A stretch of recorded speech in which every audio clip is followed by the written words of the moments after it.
Je raquais Pépé depuis le début. Ouais. Je remercie le palefrenier. Je ne sais pas comment rentrer comme ça à la maison. Alors je prolonge mon retour, plus tard que d'habitude.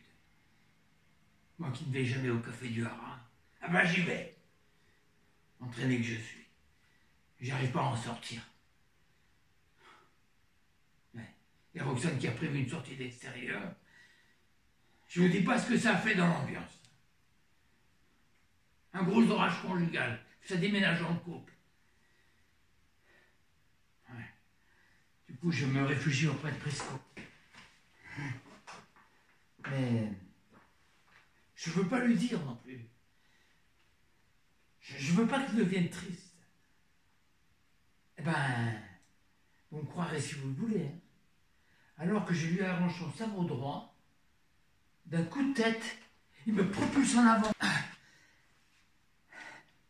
Je le regarde,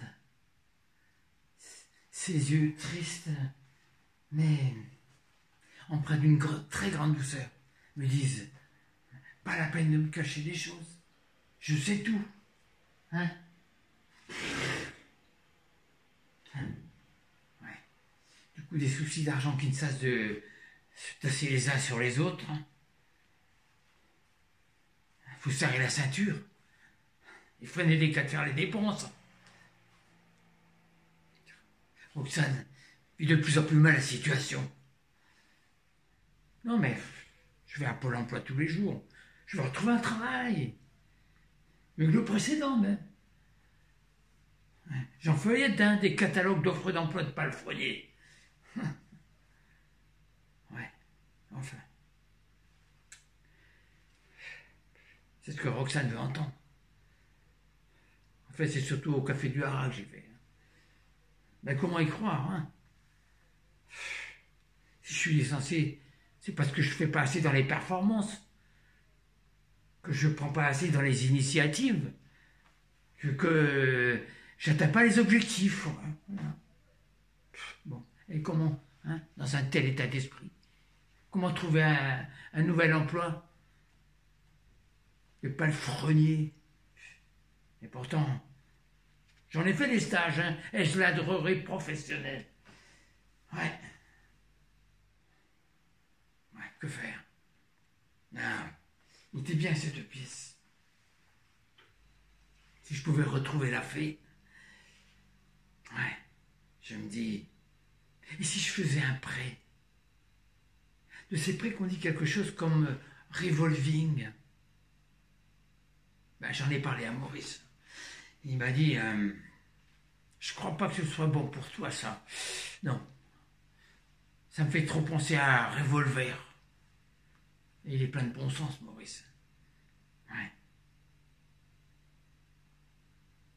Non, je me dis, la famille, ils vont m'aider. Ouais. À moins que je ne déclenche l'affolement, hein. Et puis qui allait voir, hein. Ben, je pense Francis. Enfin, je l'entends déjà me dire, les temps sont durs en ce moment. Va falloir qu'on vende notre 4x4. Ouais, vous savez, le genre a débardé toute une forêt de sapins. Ou alors au moment du plateau à fromage, venu directement de chez l'Audiard ou chez le Fauché. Comment veux-tu qu'on t'aide? On a du mal à joindre les deux bouts. Non, le mieux pour toi, non, parce qu'il pense quand même à moi, à la famille aussi. Hein. Non, ce serait d'aller te faire oublier ailleurs. Non, mais tu sais, il n'y a pas de mal à ça. Hein. Nous, on connaît des gens, ils ont eu une fortune. Après, ils ont fait des mauvaises affaires. Eh ben, ils sont allés se faire oublier ailleurs, même à l'étranger. Tiens, même par exemple un médecin à Nice. Ouais. Non, autant vous dire que pour vous remettre en selle, eh ben, il y en a, ils font pas dans la dentelle. Hein. Non. Mon seul réconfort, c'est Prisco. Ouais. Ouais. Quand sa carrière de course a pris fin, avec une tendinite qui ne vous lâche plus. Du coup, son poil a viré au terme. Alors nous avons eu de longs échanges. Hein. Je lui ai dit, c'est normal ce poil qui perd son éclat. Et puis, je lui ai murmuré à l'oreille une seconde carrière au haras. Du coup, j'ai vu une petite lumière dans ses yeux et dans son cœur. Ouais. Hein?